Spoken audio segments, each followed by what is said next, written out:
Hello, everyone. Good afternoon. Welcome to the first of our three-part series to help you prepare for our virtual career fair. Yes, you heard that right. The Global Services Sector Project, an initiative being executed by Jampro Promotions Corporation, will be hosting its first ever virtual career fair on Thursday, June 24th.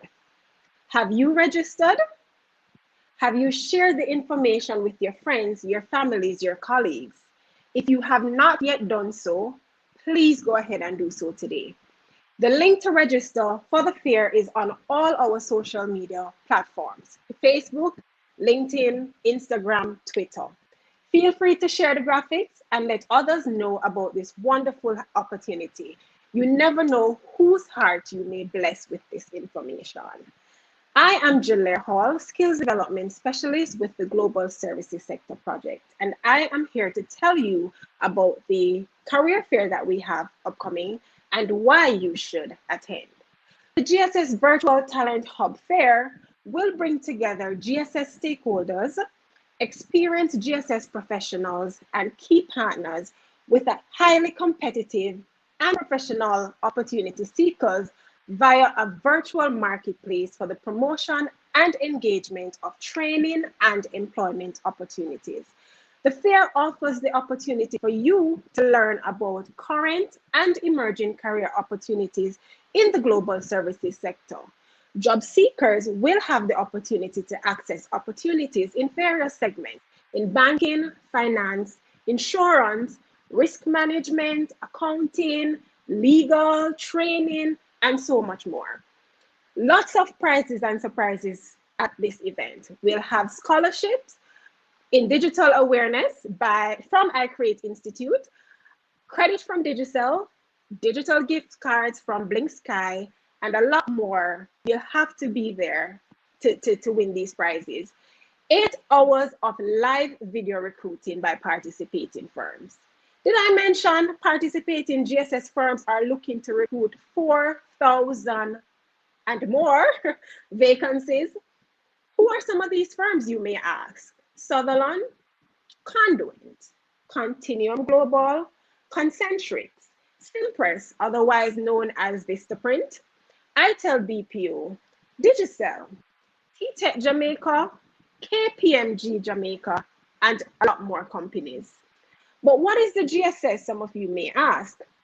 The global services sector comprises of the business process outsourcing segment that most of you may know. It also includes information technology outsourcing and knowledge process outsourcing. I could go on. It includes recruitment process outsourcing, human resource outsourcing, legal process outsourcing, and a lot more segments in the outsourcing space. Will you be one of our new entrants at this sector?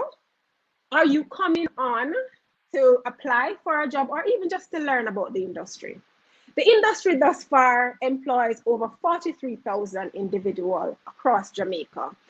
It came out in the paper recently that GSS firms are in 12 of our 14 parishes. The industry is poised to grow to 50% by the end of 2021. We are here to help you to land a job in the sector and to be one of those 50,000 persons, or better yet, one of the new 7,000 persons to join our industry before the end of 2021. So please allow me to welcome and introduce Mrs. Veronica McCurdy. Mrs. McCurdy is a strategic leader who focuses her attention on process improvement and building teams. She is keen on employee engagement, recognition, and reward, as well as performance management. She has a passion for people, believes with leadership or the right leadership and coaching, everyone is entitled to excel at something. Her philosophy is that no two persons are the same. Therefore, approaches needs to be individually tailored to get the best results.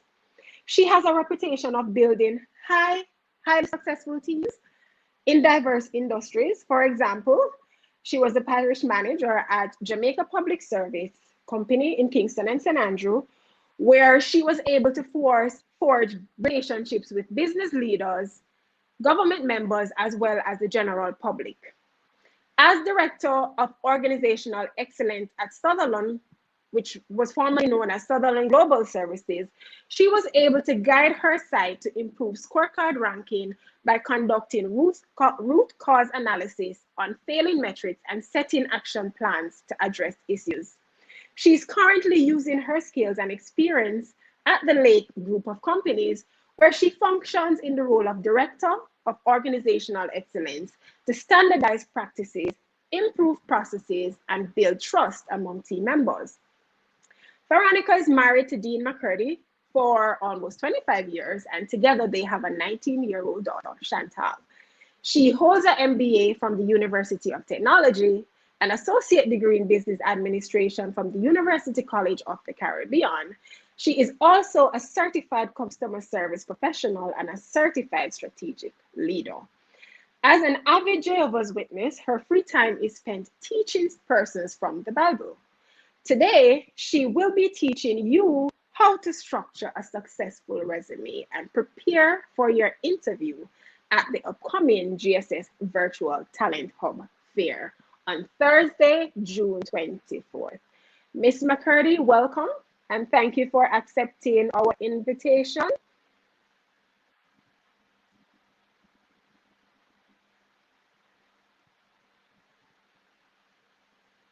I think you are on a mute. I'm not hearing you. Thank you so much, Julier, and thank you for that warm welcome and the opportunity to share with our teams this afternoon. As you know, Great. many of us we do what we do, we can do what we do, but we find it difficult to tell persons that just that. We find it Right. difficult to sell ourselves.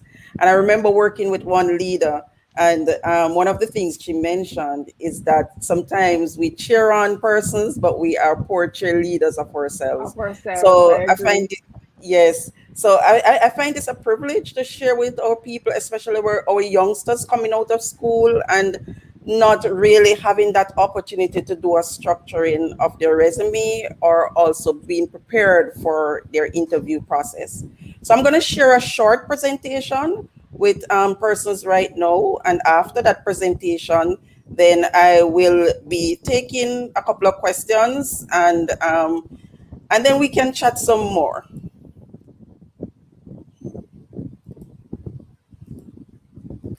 So, as you will see on the screen, structuring a successful resume and prepare for an interview. And Julier just mentioned the GSS industry and exactly what it is all about and why we are here today. And just to iterate the point,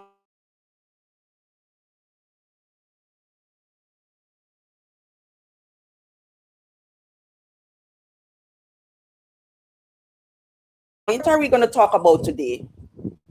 What makes a successful resume? The common mistakes that persons make. How can one prepare for an interview? What should persons include in their resumes? And we'll go on. So, what makes a successful resume? You may ask. Well, it needs to be clear, it needs to be understandable. Sometimes you'll find that we probably jumble on our words as we prepare our interviews, and because we have so much to say, sometimes the information is what we're trying to sell on ourselves is lacking. So we want to make sure that our resume is clear and understandable. We have to make sure that our format is consistent. So we don't want to have the first slide in a 14 cap, and then going down and we're talking about our experience, we go up to 16, and then we talk about our references and we go back down to 12, and we have inconsistencies. You know, a lot of the persons that we interact with, they'll tell you that they're a stickler for formatting. So we want to make sure that we have a consistent format throughout our resume. We also need to highlight experiences and talent over positions. You will agree with me that sometimes you will see a resume, and on it, when we ask about the experience, they will tell you that I spent 10 years as a customer service rep, 5 years as an analyst, 6 years as a clerical assistant. But what do those positions really mean? What does it mean to be a customer service representative? It means that what I would have completed, interacting with my customers in a warm and friendly way. I caused my organization to be the first in its class in its industry. I actually interact with more than 20 persons a day, emphasizing quality and good customer service. So we want to put what have we done. In my area of an analyst, as an analyst, I was able to highlight best practices. I was able to restructure an organization. I was able to improve processes, thus cutting the time period it takes to deal with a particular issue by 20%, something of that nature. So we want to make sure that we're highlighting what we can do for our prospective employer than just putting our positions out there. Another thing that we want to do, we want to highlight, make sure that the resume is visually balanced. So when we say visually balanced, there are a number of different templates out there, and we want to make sure that we're not too bright or too light, or we're highlighting the wrong things on the resumes. We have some flashy colors on our resumes. Make sure that it is visually balanced so you can take the person straight to the point. We want to share or show our level of maturity and forward thinking in our resume. I was able to um, allow my company or allow my organization to improve its sales by 20% by doing XYZ, having certain conversations with our customers. And I plan to use that experience gain to improve this organization that I'm coming into. And then you can expound on things of that nature. So you need to show that you are a forward thinker on your resume. Another thing that we need to bear in mind, that there are some common mistakes that persons make in structuring their resume. There are sometimes that you have too much text on your resume. And what do I mean by too much text? As I was alluding to before, you're exposing your experience and what you can do for the organization, and you get so enthusiastic that instead of having like a single bullet point or a very short paragraph, you end up having a full page document, and then your resume ends up being perhaps 5 pages, and the point that you really want to highlight is lost within too much text. Another common mistake persons make, they add unrelated social media profile. So you may have your Twitter account or you may have your Instagram account, and it bears no relation to your professional space. This is not something that you would want to put on your resume. Your resume should be something that would show how you are as an individual, how you are as a professional person, and what you can bring to the table to your employer. We want to make sure that the fonts that we use are not too fancy to the point that you're squinching your eyes to see exactly what is this person trying to say with this word.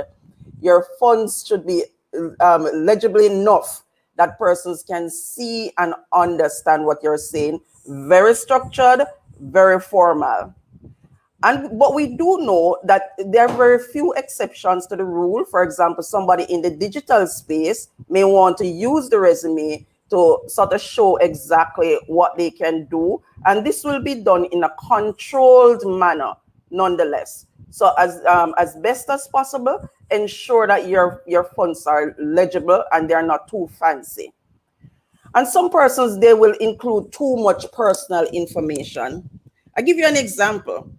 I read a resume recently, and the person was telling me about their Sunday school classes and what they did when they were four. The person was 4 years old, and the person mentioned as well that she was Miss Sunday School for the month or the year that the person controlled that position. You don't want to put too much of those personal information on your resume. You want to link your resume as best as possible to the information that or the position that you're applying for, so that nobody has to read between the lines to know the type of person that you are. It will be explicit in how you deliver on your pages. Another one I saw recently was an email address, sexykitty@yahoo.com. Those are actually not things that we want to use. We want to use professional email addresses.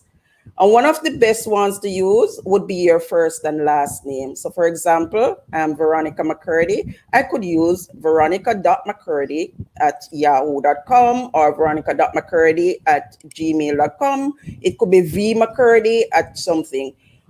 So it's safer when we're able to use our first and last name, but we want to try and stay away as best as we possibly can from unprofessional email addresses. And the last mistake that I want to share with you is adding too much buzzwords. I had an hyperlink right there that I wanted to share, but I'll just tell you about it. You may want to tell persons that you're a team player, but you add to that one, I'm a team player. I love music. I love to dance. I came first in my class at something. So it means for that reason that I'm always an upfront person. And the list went on in terms of the number of buzzwords. Perhaps your employer, looking at the fact that you're able to interact with persons well, and you want to put a couple of buzzwords, try and limit them to 4 or 5. And these are the key buzzwords that will be used to describe you.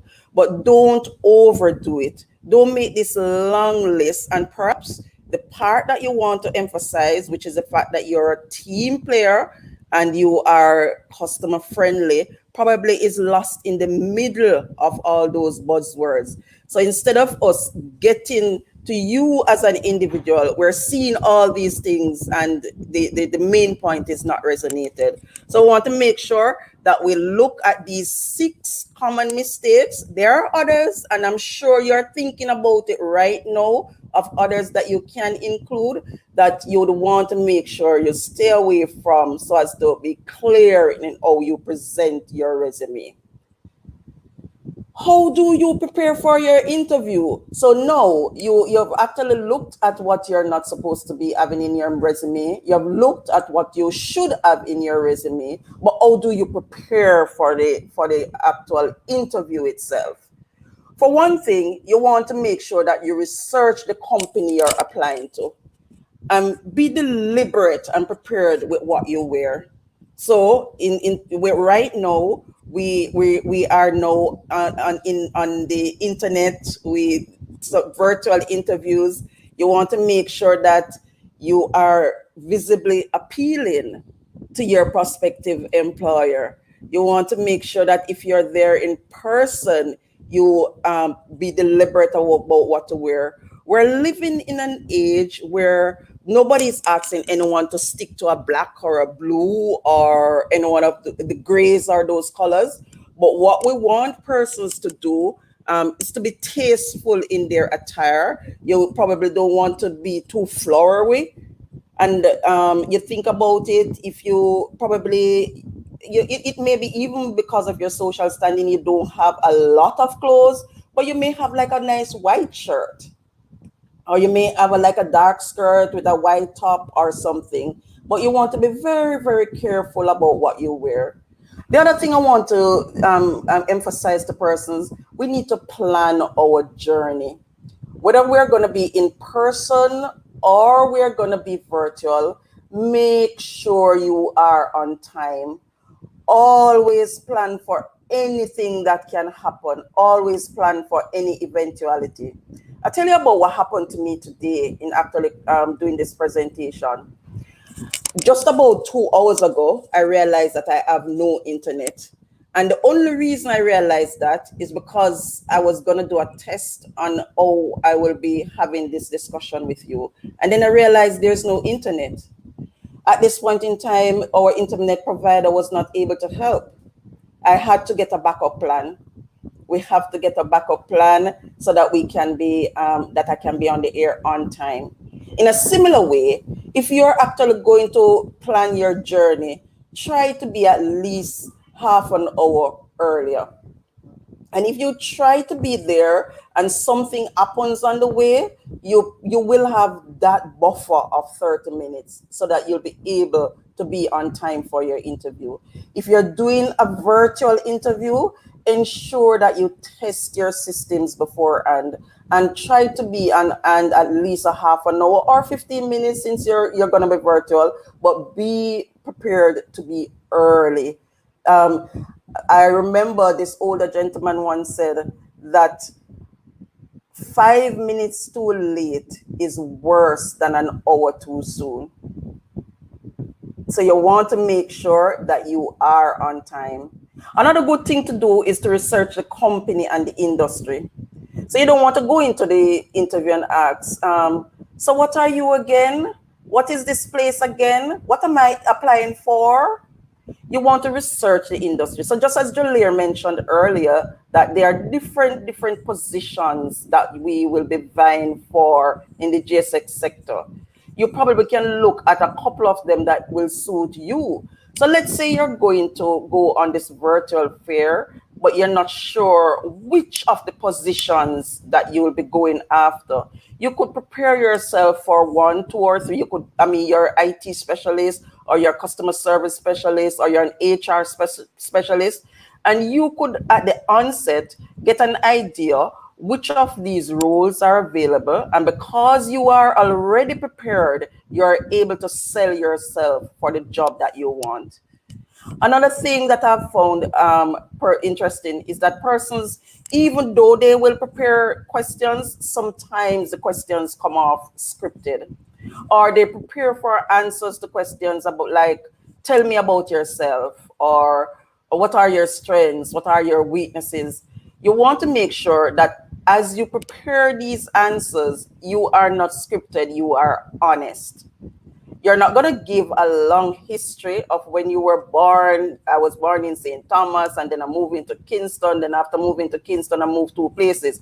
No, we're trying to find out exactly how you fit into the organization. So you may mention that you started your career journey at X organization where you were a customer service agent and you matriculated to another level.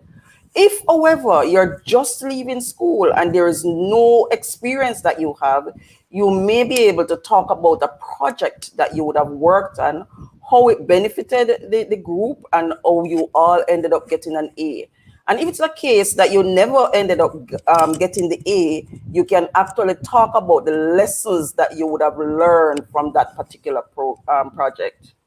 And you yourself, be prepared to ask questions of your prospective employers. They want to know that you're interested in their organization. And the first question is not, what will my salary be? We want to make sure you ask questions like the dynamics of the organization, the culture of the organization, and things of that nature. You want to make sure that you are interested not only in just being there or just having a job, but actually interested in the company and how you can actually grow with the company, and how you can help the company to excel. So sometimes you want to feel as though how they see the company itself within the next 5 or 10 years, and then you can see how you can benefit the organization. Sounds like a plan? I'm sure it is. So we have talked about the background of the resume and everything. Let us look at the resume itself now. Some persons will ask, should I include an objective line in my resume? and some persons will say no, it is wasting of space. But the quick answer to that is that it depends. Supposing you're already an employed person, you have work experience that you'd want to share with the employer. So you might have a one-liner that you want to put in your summary statement that, I mean, about yourself and what you've done within your organization. You probably trying to get your feet wet in the work world, and you see this as an opportunity for growth. But you can have like a one-liner. It depends. So there's no hard and fast rule. So it's not to say that you should not include an objective line. You can if you wish. If you were never employed and you want to show your ambition, you could have a brief objective statement as well to show what you are expecting as you grow within this organization. So now that we have spoken about the background of the resume, let us look at some actual examples of resumes. And I'm going to share with you a couple of these.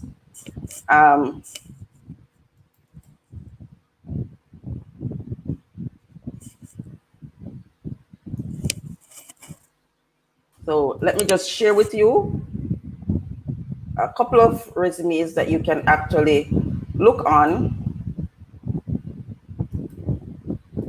and then you can take from that one. All right. So this one is for somebody who just had summer job. So this person had an objective line in their resume. So you have your name and you have your address, you have your email address. You notice the fonts, they are very clear and the highlights are shown where they should.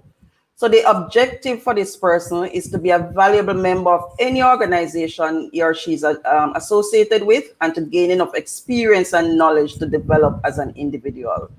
The person's experience is minimal. The person did some customer service and cashiering, and the person also did some summer job. The person showed their education, and the person is now pursuing their university degree, and they show their minor. In terms of special skills, the person mentioned that they are Microsoft Word, Access PowerPoint, they're social media savvy, they're creative, and the person also mentioned the activities they were in school. So this is a single one-pager that that you could actually take a look at. Yeah, you can emulate in terms of formulating your own resume. So this person has very limited experience, so they would not have a lot to share with, but they can show, however, their summer job. And as an office clerk, it wasn't just the name office clerk. The person said that during the summer employment, they list the activities that they did during that period of time, and they were also they also showed that they took initiative by helping persons, even though that was not part of their original scope. So this is one example. Let me share another one with you.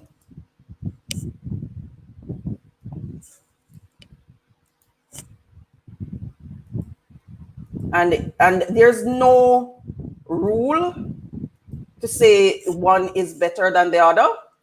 This person also wants to be valuable within their organization, and they had a similar experience, except that this person never had any work experience at all. So if there was no work experience, the person was able to say that this person was the public relations officer at the best high school jazz club. And in that role, the person was able to create and maintain the social media Instagram page of the school. They collaborated with other schools. They engaged, and they were on time for events, and they ensured that the self-serving efforts of other members, they were captured and they were presented. And then the person went on to list their education as well as what they're doing. So you may not have had any work experience, but it is always recommended as well for persons who are going school right now that they want to be a part of different organization so that you are able to see what you engage in school. And I'm going to share a final one with you.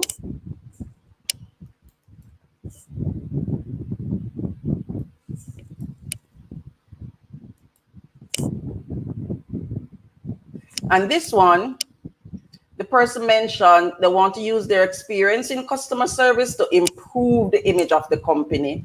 And they also intend to grow with the company and thus become an asset or an ambassador. So a very simple statement. Their experience, they mentioned that the person engaged was a customer service representative in a BPO industry. They provided quality customer service via voice, chat, email. They resolved queries within the specified service level standard. They ensured that customers felt valued and appreciated on all calls, and they were thorough and ensured that they had minimum escalation. The person also mentioned the accolades they got. They got CSR of the month, best attendance, and they were ability to act as interim supervisor on more than one occasion. And they list the education, they list their skills, and they list the school activities right there. So they would have had some experience that they're working with. So there is not a ball point to say that this way is better than another way. What we want is that your resume, it is visually appealing. Persons are able to see and benefit from it, and when they see your resume, you look like somebody they can work with. By looking at it, they see that you're structured, they see that you take initiative, they see that you're somebody who they can work with within their organization. They see you as somebody who has potential for growth within their organization. Right. So that's the resume.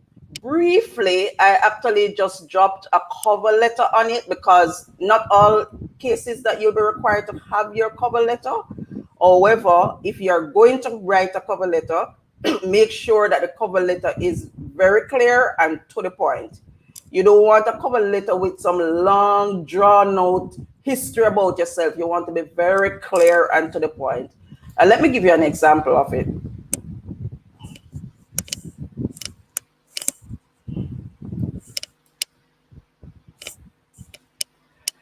An example that we can have, you have your address, the date, and you make sure that you know the person's name that you're writing if that is available, and you state specifically what you're applying for. And you want to say, so you state, you can have 3 paragraphs. Sorry, what I'm applying for, why I'm applying, and I invite you to have a discussion with me. So this person is applying for a customer service representative position. This position will help the person to develop on their second career and allow them to grow and allow them to interact with different persons. They mention what they've done in the past, and just a brief one-liner about how they see themselves as a fast learner and they get along well with others and they can be a great asset to the organization and they are looking forward to the discussion. So we want to be clear. If it's a case that you, for example, you're in the IT field, you could actually mention what you would have done in the past, what projects you would have worked on, so that persons are able to see that you can be an asset to their organization. So this is what I wanted to share with you this afternoon, and I will hand back over to Jalaire to check to see if there are any questions. Thank you, Veronica. Thank you. Great presentation. I'm so happy that you mentioned, the buzzwords. I attended a conference Friday, and one of the guest speakers, that's one of the things that he noted. He referred to them, though, as mommy and mom-like adjectives. So the creative, the diligent, the passionate, he's saying that these are things that most persons would include on their resume. So you need to refrain from using too many of those. So maybe 2 is sufficient to include on your resume and to include other words, and that would give you, to make your resume one that persons will actually, take up and say, okay, let's look at this one. My question for you though is the whole notion, photo or no photo. What do you say about that? Should it be based on the type of jobs that you're applying for, or is there a strict rule, no photo, or what's your take on it? There is not a rule as it relates to photo or no photo. However, if it is that you're going to be using a photo of yourself, make sure that the photo is also a professional picture, and it can be to the corner of the page on your resume. It could be the top right or the top left hand corner of the resume. It's not a case that your picture should be the main point of your resume. There are some employers, not all of them, but there are some employers who will read into you having a photograph on the resume as saying that you're superficial and not necessarily somebody with depth. So this is not Right. necessarily so, and it's probably Mm-hmm. person's preference. So it is Mm-hmm. really as individuals that you actually choose wisely. For me personally, I don't put one on it, and in the past I did. In the past, I did use a photograph on my resume, and it's dependent on certain jobs that I was applying for. But as I Okay. as I got mature, I focused on what I can bring to the organization instead of on me as an individual. Agreed, agreed. We have a question. How do you handle employment gaps when you're structuring your resume? That's a very good question, and I too took. I had a gap on my resume as well, and you always have a reason for the gap. It's dependent on how long the gap is really. So, supposing throughout your career you took an hiatus of probably a 1 year gap on your resume, you can highlight it to say employment gap during this period, and you can state as personal as a personal endeavor, but be prepared to speak about it when you're doing your resume. And what I've found is that if you are able to bring it up and get it out of the way first, the elephant is out of the room. So in that question where they ask, tell me about yourself, you start with your job and how you proceeded in your secular career, and then I took some time off for a year during the period X to that, to focus on my education, or I took that time period to focus on taking care of a sick relative that really needed me during that time, or I had a child and I wanted to make sure that I was there during that first year of the child's life. And then I went back in and I found that I missed the work world so much when I got back in. And having taken that time off, I was able to just use what I did during that time to refocus myself in my job. And I found it helped me. And then you move on from there. But it is very good that you actually bring it up and don't let them ask you Mhm. about it. Agreed, agreed. Thank you for that. I have another question.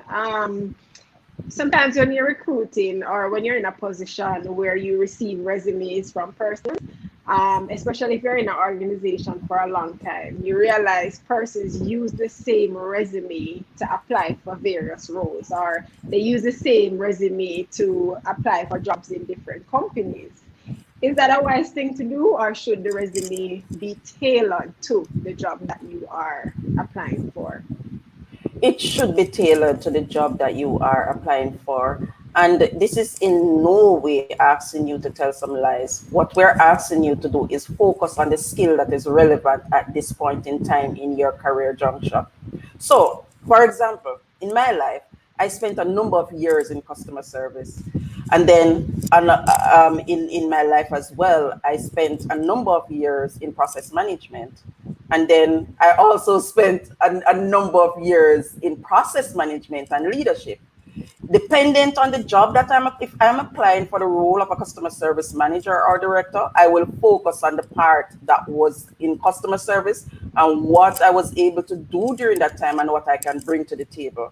If we're looking at something having to do with structuring or process management, I'll focus on that part of my career where I had to structure organization and what that led to, reduced time wasting, and or we were able to serve our customers in record time because of improving on the processes. So what we're Mhm. asking persons to do, similar to how you do everything else, make sure you are segmented in such a way that you can use different parts of your journey to sell yourself. Okay, great. We have a question here.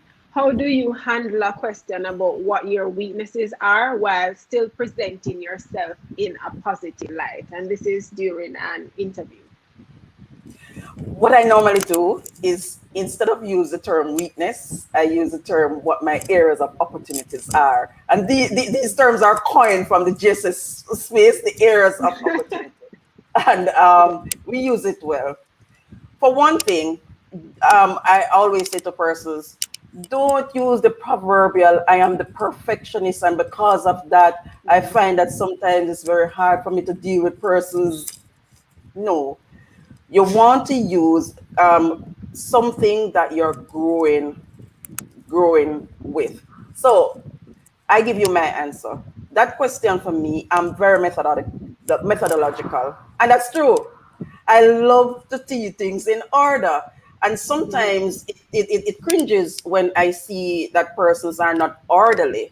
But then that being a strength of mine is also a weakness, because some persons, you are going to Negril, they can go to Negril by driving the south coast. Other persons can drive the north coast, but you're gonna get to Negril. Mhm. My Oh, I work on that now is to look at things from another person's point of view, and then I'm able now to sort of stop think of myself. Another area, another way to answer it as well, I sometimes view people based on how I present myself.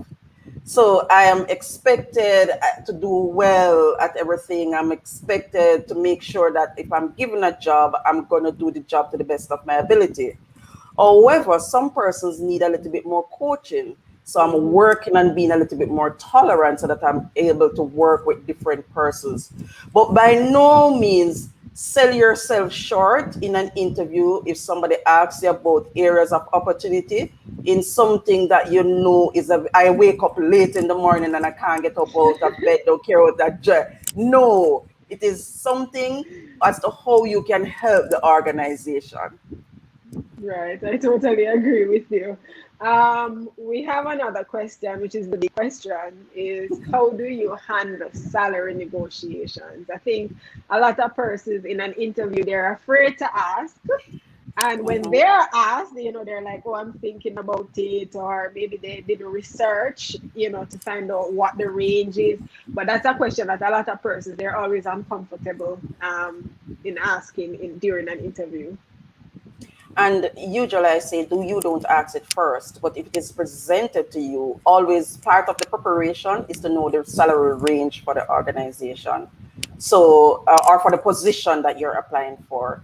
So if you know that the position pays somewhere between 100 and $150,000 per month, and Mhm. you know that you have limited experience, you probably want to go in at somewhere at $120,000.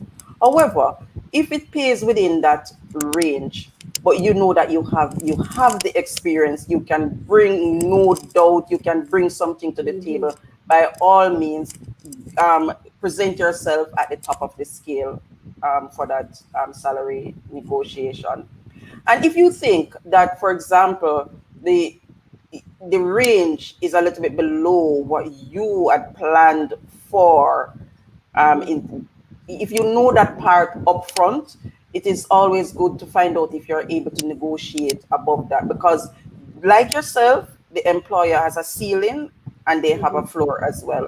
Well, they Right. probably don't have a floor, because if you want to be too low, they'll go there. But but they have a ceiling.